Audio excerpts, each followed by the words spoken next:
A new thunder walks across the Pelennor, not horse nor Oliphant, but giants born of a world already broken, and at their heart stands Eren Yeager, eyes like iron and a promise to remake history. The air tastes of salt and smoke as ancient songs and modern rage collide, and the fate of the One Ring is dragged toward a question nobody in Middle-earth meant to answer. Whatever answer comes will be paid for in fire or in what we call mercy. The sound of those steps is not the roll of drums, it is an unmaking, a measure taken by weight and appetite. Even the wind falls silent to hear it, and in that silence, whole battalions feel an old certainty slip from their bones. Far beyond the city walls, scouts of Gondor stand as they have stood 1,000 evenings, listening to the land for telltale things. They hear a cadence that shatters old maps, measurements that knew only roads, and river fords are made small by something other. One boy, his hair flecked with dust, presses his palm to the earth and says the word for earthquake. He hears more than rumble, he hears the hungry geometry of giants. The scouts have seen banners torn by a storm and seen men falter at arrows, yet this is neither storm nor foe they know. Where a road once lay, there is a shadow that should not fit the day, and the world tilts as if to make room. A seam opens between hours, not in sky, but in the air itself, a thin bruise of light and cold. From that seam stride what no song before has named, titans as tall as towers, limbs like trunks of forests, faces unworn by the weathering of Middle-earth. They do not come as cavalry comes, or as an army forms. They step through time's rift the way a shepherd's dog steps through a gate. Camp signs lurch as if gripped by hands wagons are sent spinning like toys. Spears break on their skin as if on old bark, and battering grams seem foolish instruments beside a stride. Men and hobbits who had ventured far from their green places to bring bread or news, run with their mouths full of surprised prayers. Their feet find no purchase against the force of such motion. The first of the Titans takes 3 strides, and the horizon stumbles to meet it. With each step, the grasses bow, and the earth remembers weight it had not borne in an age. Horses scream, and the cry rolls over the fields, a wave of panic learned quickly and shared without speech. Archer lines reel as strings slacken like hair on a wind-stripped head, and siege works are overturned as small skiffs might be by a careless gust. Men throw their weight against shields, hurl spears into the air, sound their horns. The horns sound thin against that footfall, their notes shiver and fail. War rules, the old cunning that split victory from doom, fold like tents in a gale. There is no flanking where nothing fits at your flank. There is no wall for a thing that strides over it. Eren stands atop a shoulder like a captain upon a mast, though his mast is bone and iron and muscle measured in leagues. He is younger than the kings of stone, and his eyes are not the pale king's eyes, but the hue of sharpened metal. He watches not with awe, but with calculation, as if the land were a machine to be set right. Around him, the Titans move with a single rhythm, as if some voice older than any horn keeps time, and that voice is his to obey. Men who meet his gaze feel a tilt of the world they cannot tell if it is pity or a promise. His mouth moves rarely, and when it does, the syllables do not belong to any tongue heard beneath the White City in many winters. News runs as news will, faster than any rider who knows the lay of the roads.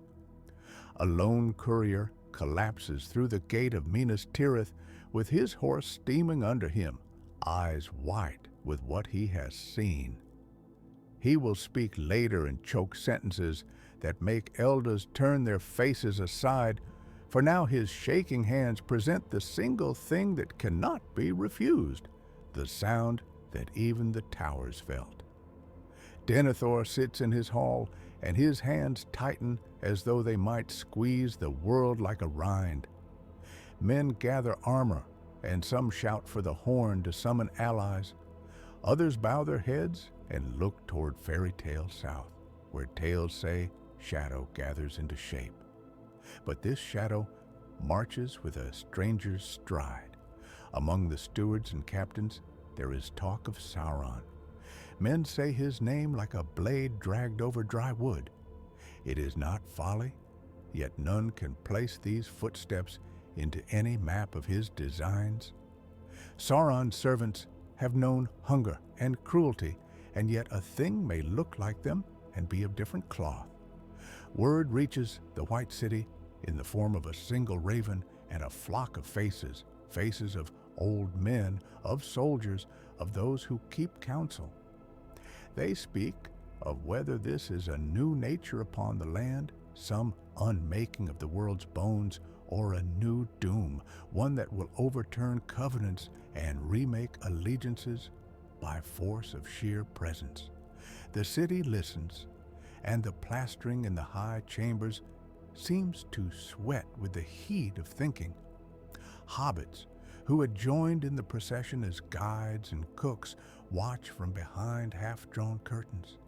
They clutch one another and trade tales in little, quick whispers, and their eyes are bright with the terror that never names itself fully.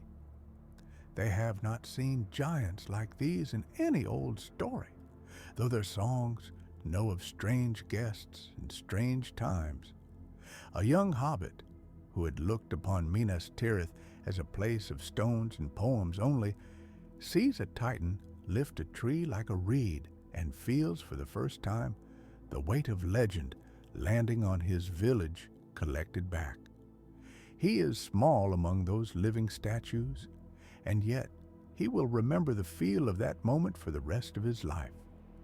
Outside the city, the field burns with the smell of trampled grain and a heat not wholly of fire. Men from the outlying posts try to form ranks, but they are thin against the shadow of those who stride. A captain cries, "Shield!" and the cry dissolves into the shout of men running for the gates. Siege engines grind, their ropes snapping like overturned harp strings, and a catapult becomes a child's plaything in the hands of a Titan who plucks it up and tosses it aside as a cat tosses a mouse. The land keeps its old stories in grass and stone, but now a new story presses its boot into the soil and rewrites the margins. Nature itself seems to swivel to the newcomers. Steppe birds lift in great flurries. Mountains shift silently in their remembering. Those who have faced darkness in other shapes carry different fears. A gray-clad wanderer, face lined by many roads, watches from a parapet and does not name his dread aloud.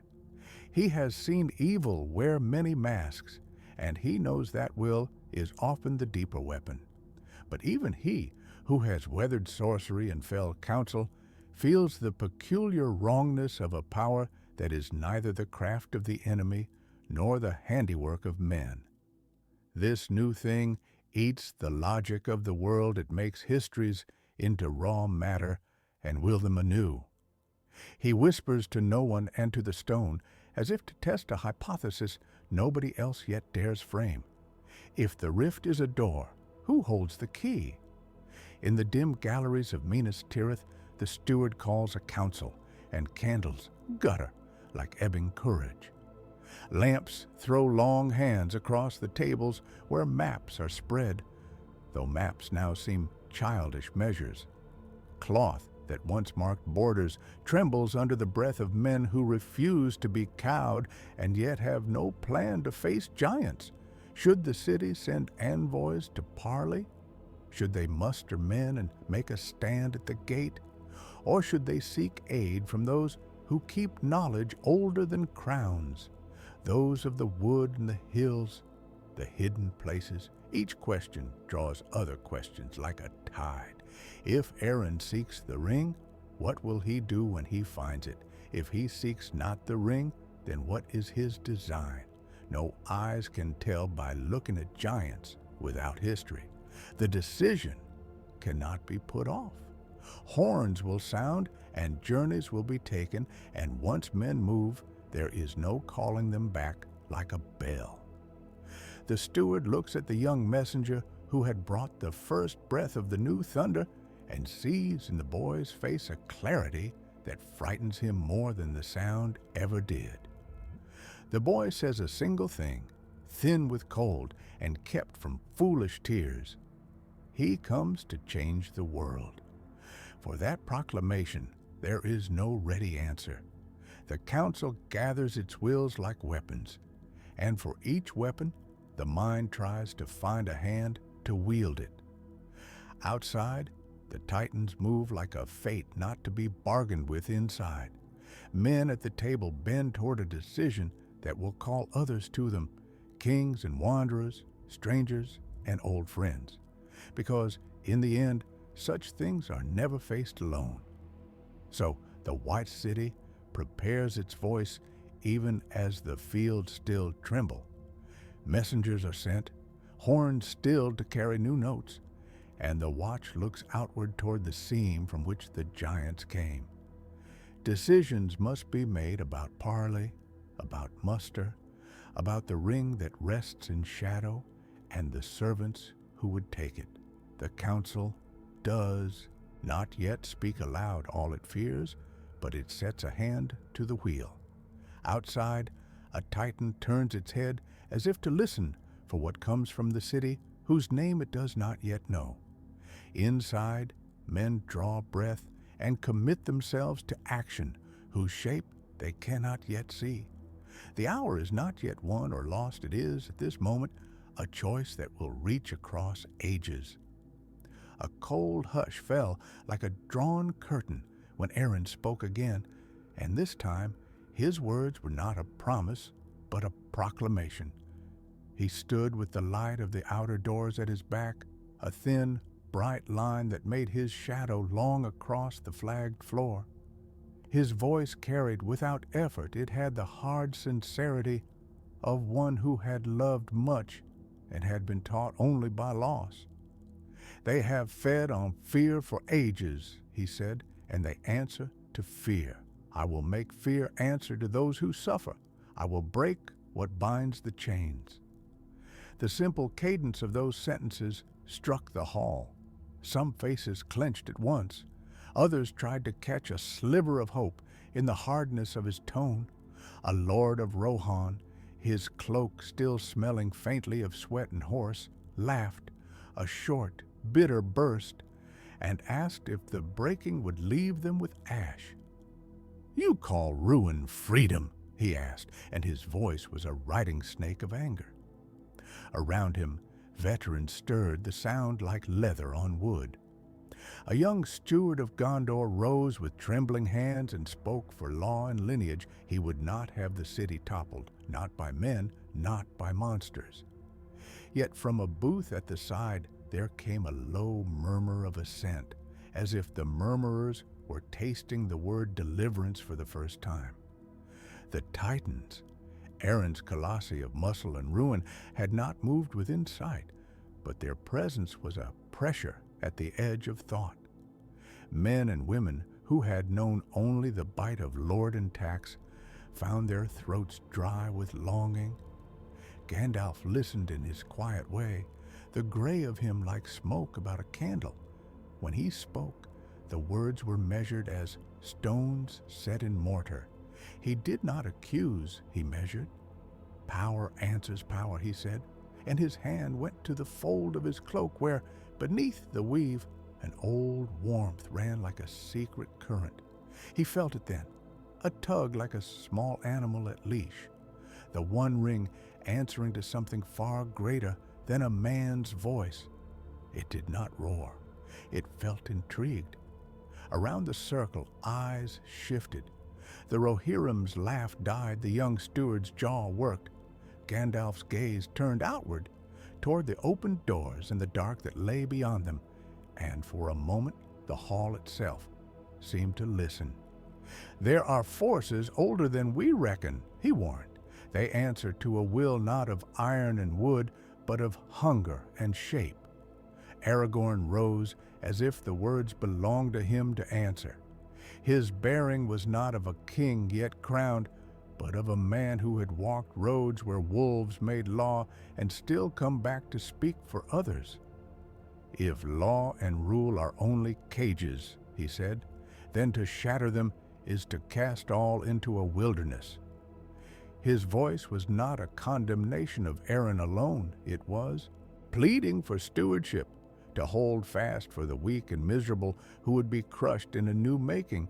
He said that a nation might be a yoke, but a yoke can be eased, and the strong hand that labors to free a yoke must not break the thighs of the oxen it loves. The Rohirrim lord spat and called the talk of stewardship only another collar, and a woman at his side, hair black and eyes like flint, said that sometimes one must sweep the old boards clean to let the sun in. Words hardened into accusation, and accusation wrapped itself like a blade. Eren's eyes did not flare with hatred. They had a fevered sadness in them that made a pause. "I have seen the walls of my world," he said quietly, "and below them the children hunger. Do you ask of me only to patch?" He thumped his fist to his chest as if marshalling memory. "I do not love ruin for its own sake. I love what is yet to live once the old has fallen." His voice loosened a few of the tethered hearts. A young captain clasped his hands and cried that if the Titans would end the rule of lordlings who bred war, then let them come. The hall's air filled with a wind of argument. One man's deliverance is another's apocalypse. Beyond the doors, the land made an answering sound. A distant, slow thunder rolled as if a mountain had taken a step.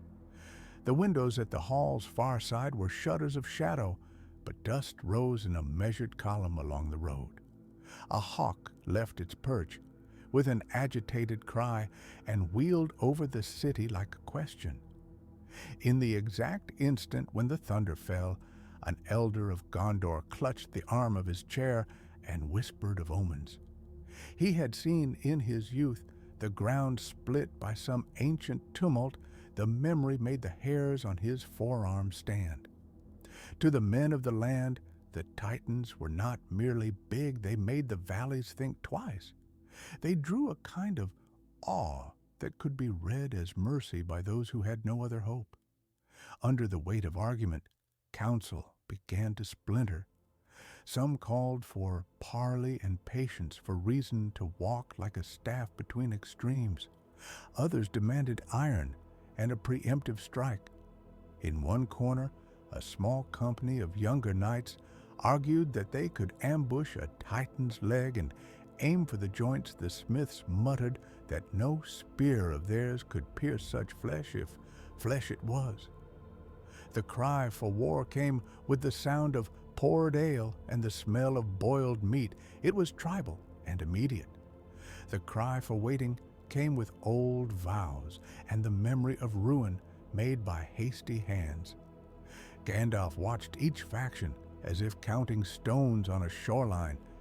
He said nothing then of his fear that the ring watched with them. He could see the ring's notice like a faint gleam in a pool. At length, the talk turned from what should be done to what must be tried. The ring, he said, had a curiosity of its own. It fed on great things.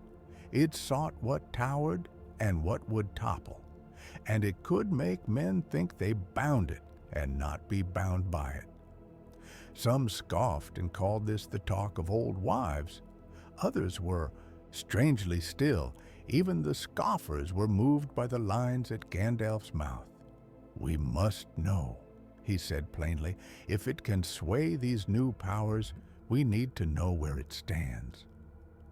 The one who had once borne the weight of crowns, Aragorn, cautioned that they could not, with wisdom, expose the world to the temptations of the ring, yet his eyes betrayed a hunger not for power, but for surety. Better a known danger than an unknown doom. Then voices rose from men who would do more than speak. Legolas, who had sat silent, like an arrow waiting for the string slack, stood. His movement was swifter than the debate around him. He seemed all limb and patience. "I will go," he said simply. His words were not a boast. He would lend keen sight and fleet feet. Beside him, Gimli of the glittering caves, broad and stony as a forge, banged a hand upon his breastplate and swore that no prying thing would keep him from a quarrel with fate.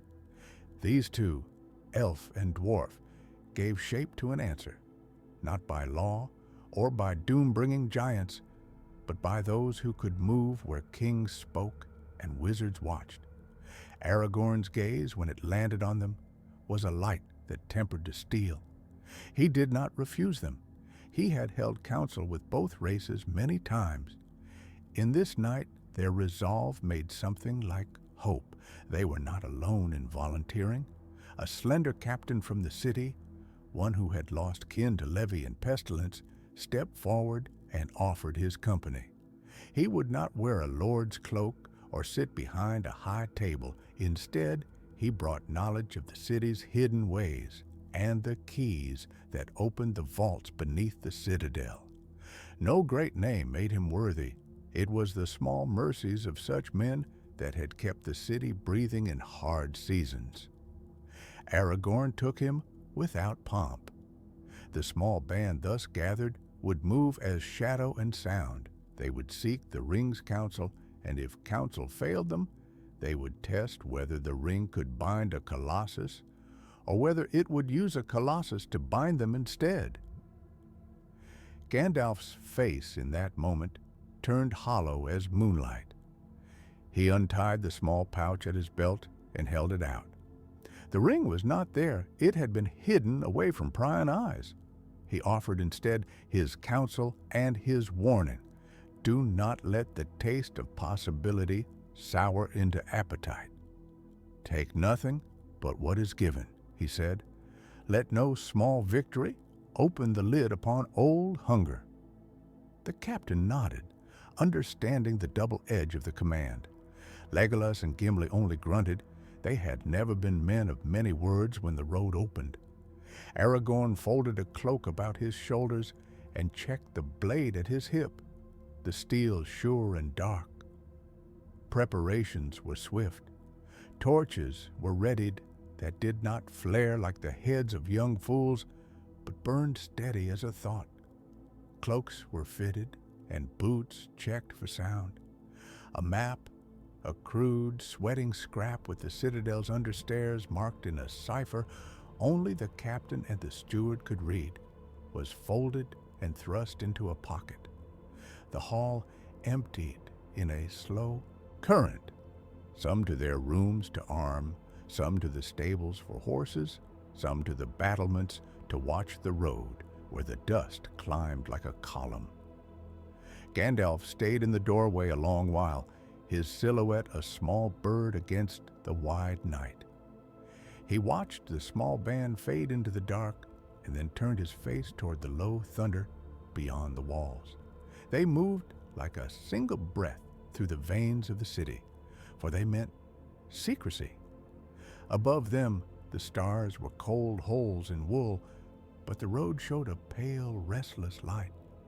Men still said things in the streets, prayers, wagers, curses, and the band kept their steps measured to the rhythm of the city's own heartbeat.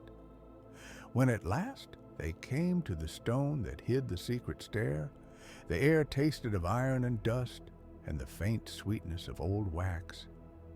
Gimli touched the worn edge of the stone and muttered a curse about damp and time, as if complaining could make the age of the stone less. Legolas' hand never left his bow. Aragorn laid his palm against the cold and felt his own blood hum as if in answer to the deep thing below. They descended, and the stair swallowed them into a place where the world's noise thinned and other things could be heard. The tick of aging metal, the soft sighing of breaths not taken in the open air. The last lamp was blown out, only the thin moonlight that strayed between cracks gave them sight. At the bottom, set upon a blackened stone, the ring lay quiet as if asleep. It did not shout, it did not promise. It only shimmered, and that shimmer seemed to be a question more than a lure. Legolas drew in a slow breath, and Gimli ground his teeth. Aragorn reached his hand toward it with the slow care of a man offering truce to an old enemy. As his fingers brushed the metal, a sound came from far off, the earth's complaint, as if someone had sighed under a burden no eye could see. Above them, in the city, a watchman cried out as the road's dust leapt and a column of smoke rose where a Titan's boot had found soft ground. They had no time to weigh every danger. The hand that would lift the ring stilled an inch from it, caught between the need to know and the fear of becoming what they sought to bind. In that pause lay the decision that would unmake evening or shape it anew. The ground kept talking. Each footfall of a Titan was a sentence in a tongue the soil had not heard since mountains were young. A freight of thunder, a splintering of stone, a long, slow sigh that left hollows where meadows had been. Leaves stilled as if listening.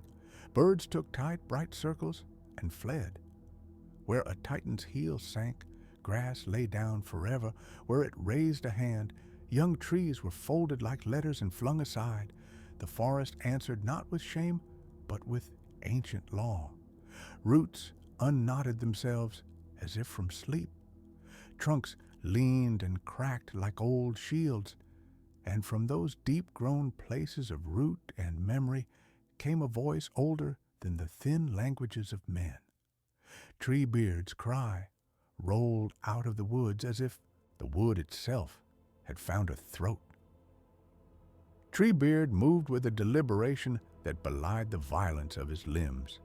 He was slow, but his slowness was a kind of storm. Branch arms swung not with the clean snap of steel, but with the grinding, splintering force of tectonic plates. A Titan's leg, a great column of hewn stone and flesh, was caught mid-stride between the trunks of two Ents. They wrapped boughs like rope and wrenched. Bark sheared. The Titan screamed, not a human cry, but a harsh, glaring noise that shook the leaves off the lower branches, and the air was filled with the scent of sap and a metallic tang from crushed stone. Where an Ent's teeth met Titan iron, wood chipped where a Titan's hand struck, earth threw up dust like a clouded sea. The battle was not neat. It was a molding of landscape, an argument carved in living matter. Hills learned new angles. Rivers were forced into new beds. A child who had walked a lane in the morning would not find that lane at sunset. The Ents did not simply fell, they altered. Treebeard's great foot came down and saved a copse from being trampled, a textbook of ages clasped under a single shoe. Another Ent, old and full of rings where lichen grew, shoved his shoulder into a Titan's sternum and felt his own skin deepen into scarred bark. He would not speak of it as pain, he spoke of it as story, for fighting such things reshaped them and reshaped the world. Limbs were given new forms. Trunks grew knots and scars that told of conflict, of a born forests enduring refusal to be a playground for giants. Even the birds would, in years hence, build nests in different hollows because the war had told the trees where to hide and where to stand. Eren moved among these changes like a new weather. He had begun as a man, as a creature of bone and hunger, But the war wanted more from him. The Titan power in him did not simply bulk. It rewrote the cadence of his breath and the set of his jaw. Muscles rose like hammered bronze beneath skin that remembered cities and the smell of iron. He did not roar so much as his presence made the air tighten, and those nearby felt their own pulses slow to match a rhythm older than their bones. His hair, once ragged with battle, lay like dark moss along a brow that sharpened into ridges like cliff edges. The light in his eyes changed, too. It was less the human gleam of cunning and more the vast, patient brightness of coals buried deep under snow, distant, terrible, and steady. He grew in stature and in something darker, the certainty that power deserved use. Men looked to him with hope and a raw, animal fear. They saw in him a deliverer or an avenger. Some saw both. As Eren moved, stones along his path did not so much fall as make way, as if the land itself, which had until now resisted being taken for granted, yielded to the force that had made its borders quake. And wherever he stepped, saplings shivered and old trees angled their limbs as if to watch. The Ents did not recoil, they regarded him. He was not to them a simple enemy or ally. He was a new kind of turning season, and seasons change many lives. Across the field, those who bore the small golden circlet felt it as a warm, persistent hum beneath their flesh. The ring's whisper had always been a cunning thing, a steady, dry voice in the ear like wind through a fissure. But now, as the Titans walked and the Ents answered, that whisper became intimate and clearer. It spoke not in commands at first, but in suggestion, an invitation shaped like a memory. It told of endings that could be ended and of beginnings that might be forced. It told men that a single will might bend a mountain or that a single hand might turn a tide. To some, it sang of private kingdoms, of names carved on stone. To others, it promised a quick and clean silence from fear. Some closed their eyes and steadied their breath against it. Others turned their faces and restlessly counted the ways in which they might use it. In the hush that followed the Titan steps, the ring's voice seemed louder than the clatter of arms. Not all hearsay turned to resolve. Yet one man, worn, with a face like a map of hard winters and small, stubborn fires in his eyes, stumbled to the fore of a ragged shield line and made a decision the rest did not want to voice. Lord Brenor of Doran, he who had watched his fields, his children, and his lordship crumble into shadow, could not tolerate the slow erasure of the lands he loved. Men had called him craven for long enough. He had counted losses and found more terrible sums than coin. To burn the Titans was impossible. To let them roam was to watch a country exhaled into dust. So he chose another ruinous cunning. He would bind one. Binding was not a thing of soft magic that a blacksmith could shape in an afternoon. It was a marriage between craft and vow. Brenor gathered ringers and smiths and scholar priests whose books were thin and whose hands were steady. They forged a collar from iron, tempered with the silver of mountain streams and the bright edge of the sea. Runes were struck into it, not the old elven runes of song and light, but harsher marks learned in desperate nights, half-remembered phrases that bent a thing's will by pain or promise. The collar was as ugly as a confession and as beautiful as a saved life. While they hammered and chanted, the Ents watched from the tops of uprooted knolls, slow eyes like moons. Treebeard's voice rumbled like distant thunder, and in it there was no blessing. There was only the sentence of an old law. There are some bindings that change more than the bound. When the collar was brought to the Titan, it seemed at first absurd in scale. A child's toy placed against a mountain of a creature, the Titan looked down at the narrowness of mortal craft with something like pity, then flinched as the iron bit. The runes flamed, not with fire, but with that sharp thing that makes a mind feel weathered and small. The Titan's shoulders drooped as if a heavy sun had set upon them. Men who had seen storms and sieges could not keep from whispering prayers. The creature's gait, once an earthquake measured in miles, became uncertain.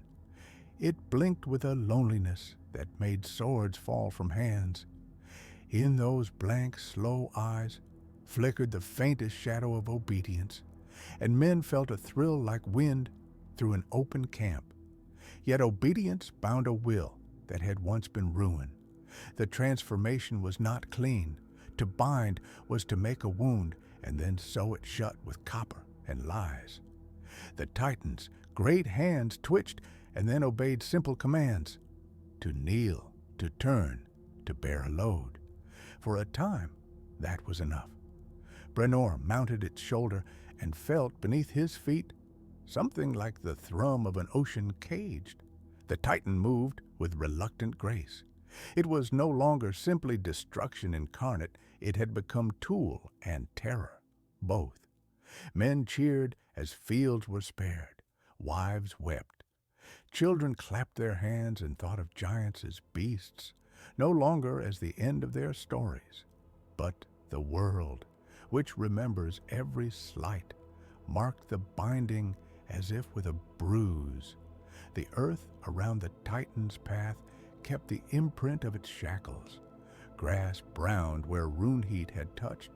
Stones took on strange angles, as if to tilt away from the touch that made them obedient. Birds changed their routes. Males of the wild shifted their birthing grounds.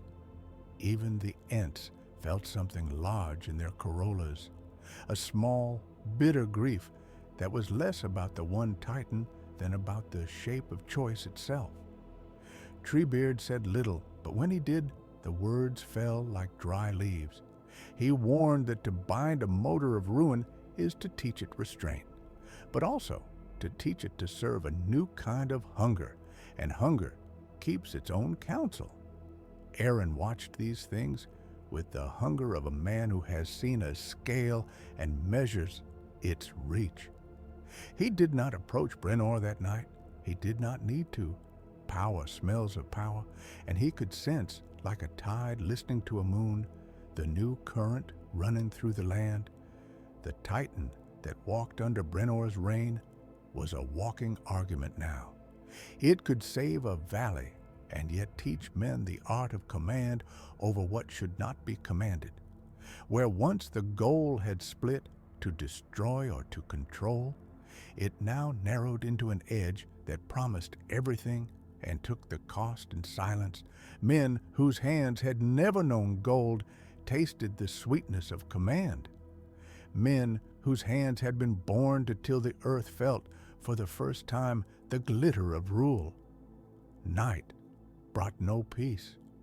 Fires burned like constellations, and the watchman heard, in between the tongues of flame, the whisper of the ring.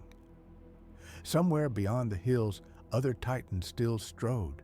The Ents gathered their wounded and measured the teeth marks on their trunks. Treebeard paced slow lines and spoke to saplings of caution. Lord Brenor tightened straps and made plans, and the collar gleamed darkly in the light. Eren turned his face to the stars and felt the muscle of a giant form coil within, ready to spring or to smolder. The choice to bind had been made, and in its wake had drawn a new map across the land, a map of possibility and peril. Men, Ents, and giants alike prepared to live by it. The next morning, with the collar fast and the Titan moving under command, Brenor raised his voice to call that terrible servant to the road. The creature answered not in a roar, but in a slow, obedient step toward a distant stronghold that had not yet tasted such a burden, and all who watched understood, with a sharp, cold clarity, that nothing could now be unmade. The road that led from the last ruined hold toward the black horizon smelled of ash and wet wool. Men and women who had followed Eren down the hollow way walked slower now, their feet making small, careful sounds over rubble, as if the stones themselves might tell tales. The Titans loped beside them like granite tides, each step a soft thunder that unsettled birds from their nests and sent windows rattling in houses half abandoned. In the drifting light, their faces were blank and enormous, the flesh of them pale and hard as old moonlight. Yet when the captain spoke, they turned not as beasts, but with a stilted kind of attention, as if some new name in the wind had made them remember purpose. The captain had been beloved beyond measure. He had led with a laugh and a hand ready to lift a comrade from mud. He had taught recruits to strap their belts with care and to look after horses as if they were kin. Now he wore the ring upon a cord beneath his coat, and the thing's presence made him small and large at once. Triumph sat in the set of his jaw, and something delicate had been carved away. When he set his gaze on a hill, men followed, as if compelled. When he ordered a dawn to be taken, tongues obeyed. Yet there were moments when his eyes slid from oversight to far-off ruin, and for a single heartbeat, the old warmth returned. Those beats were growing rarer. They had won ground with the ring's aid. Where armies once stalled, the Titans pressed, moving like great battering rams that unmade palisades without malice. A fortress gate folded as a child folds paper. Towers collapsed into new hills, and enemy lines broke into a ragged thing that fled and scattered. Victory bore the brass tang of metals and the softer ache of things replaced by silence. Villages surrendered not by men, but by roofs and chimneys that were no longer homes. The throng that followed Eren had stolen triumphs from fate. They had also stolen sleep. It was in those smothered sleeps that Eren first felt the weight of living faces. He walked among the ruins at dusk and watched a small pot cower above a fire, its handle burned and warped. He heard a child recite a name, not an accusation, but like a prayer. The boy's hair was caked with ash and fine with soot. His voice trembled as he set pebbles in a line and counted them as if each were a brother. Eren had seen numbers before he had seen walls and maps and strategies. Numbers were easy to flatten into a plan. Faces were not. The faces stared at prosperity ready-made and asked quietly what had been purchased for them. He witnessed other reckonings. A woman whose husband had fallen in the taking of a hill pressed her palms to a Titan's foot and wept into the crack of ancient toe. The Titan let out a sound like a distant bell, then turned and walked away, leaving a print the size of a cottage in its wake. Children came at odd hours to watch the giants, daring to run fingertips along the hardened skin that smelled faintly of iron and rain. An old man who had once made wooden flutes sat for an hour and blew a thin, clean note. The sound threaded up the shoulders of a Titan, and the creature answered with a low, mournful rumble, as though the breath itself remembered music and would not be allowed to forget. These were not the casual scenes of liberation. There were broken trinkets and half-finished bread, impulsive fires left to scorch what meant nothing now. The captain's orders were precise and merciless in the toll of time. He tolerated no looting.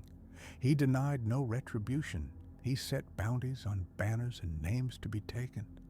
Men who had once eaten from the same bowl found themselves staring across the road with the coldness of strangers, because the ring had taught the captain to prize victory above all else, and that instruction seeped into every tactic he gave. To win was to harvest, was to leave fields stubble bare. Eren's conviction, so long a bright and fervent flame, began to fracture not with a thunderbolt, but with a slow, steady drip. He had pledged himself to freedom with the kind of softness that made oaths out of feeling. Here, on the wasted slopes of the lands that led to Mordor, freedom came wrapped in a thing that would not be called soft. The ring bound wills in ways that looked like salvation. It loved order. It offered safety like a blanket that also burned. Eren looked upon what it bought and found pockets of cold where hearths had been.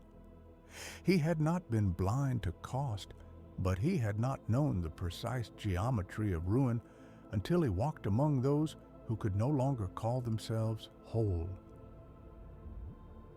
At night, the Titans lay in a rough, metal-smelling sleep, assembled like islands along the march. Their breath fogged the air. Fires flickered at their feet, and the soldiers did what they could to fold their hunger into heat. The captain would pace and speak to the ring beneath his shirt. He murmured promises to unnamed ends. He slept with the thing and woke with it as if it had become some new limb. The words he used were terse and certain. Men who had listened to songs now answered with a different cadence. They sounded like rulers who had only late learned mercy by memory. That cadence slipped into Eren's ears until even his dreams changed. He had been taught to think in terms of siege engines and quick strikes. Now his mind took on a different calculus, counting lost faces and displaced children as numbers of a different sort. The Titans themselves were no simple puppets. They moved as if something older threaded through them, something like the echo of a long-remembered stewardship. Yet at times, they obeyed a name that was not on any human tongue. They obeyed the tug of the ring's hunger, as if an ancient hunger had been given a voice and a leash. When Eren spoke to one of them, it answered with brief, freighted movements, eyes like polished stones reflecting a sky they did not own. When the captain spoke, the creature's motion sharpened, and a murmur went through the ranks. Soldiers exchanged looks that held a new kind of worry. The giants would heed, but their obedience bore a tremor, like a bell that sang wrong notes after the hammering had been too harsh. Across the plains, the Ents moved like groves taking step. They did not hurry with human haste. Their justice unfurled with the indifference of deep-rooted things. Where wrongs had been done to wood and water, they set right with a patience that felt like a judgment. Eren watched an Ent lay a broad, knotted hand upon a crushed orchard and listened as the earth answered with a small, fresh smell of sap. The Ent's wrath, when it came, was not immediate but unavoidable. They sighed and forests stirred, and old grievances were remembered in the creak of trunk and limb. The Ents did not make friends easily. They bore witness. In that witnessing, they marked the changes the ring had sown. They catalogued scars and counted not just the fallen, but the manner of falling. The army's banners waved like a field of moth wings. Men and women had rallied. For the promise of an end to fear is a powerful summons. But among them walked those hallowed by price. A woman who had been given a house and could not summon the shape of laughter, a youth who had been named a captain and now spoke with the clipped, bright cruelty of the ring's tutelage. Eren met them, and saw the aftertaste of what had been purchased. He saw triumph that tasted of iron. In the quiet hours, he began to understand a paradox that had been explained to him as a certainty, that to bind freedom might require a shackle of another form. On a morning that was cold and white, the army halted at the bending of the river that led toward Mordor. To their right, the land climbed in black ribs. The smoke from distant furnaces marked the horizon with a line that did not yield. The Titans clustered and stamped impatiently, and the captain drew from beneath his coat the small, dull thing that had altered the course of so much. He held it up, and the light did not leap, but lingered like a memory. Men around him fell silent. Some crossed themselves, some bowed their heads, others watched with the flatness of those who had given their hearts to a cause and had nothing left to trade.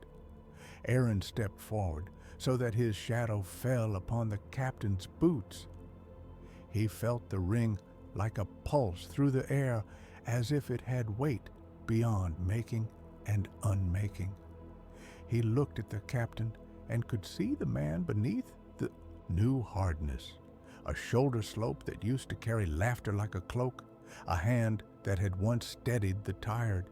"If we go on," Eren said, not loud but with a voice like a tightening rope. "We do not go only to take a place. We go to decide what we become when we return." The captain's fingers closed around the ring. "We become victors," he said, and victory was a word carved crisp as a blade. The Titan nearest them tilted its head and let out a sound that could have been a scent. But even as the captain spoke, the lines of his face shivered, as if beneath his skin something argued. He flinched at the cry of a child in the rear.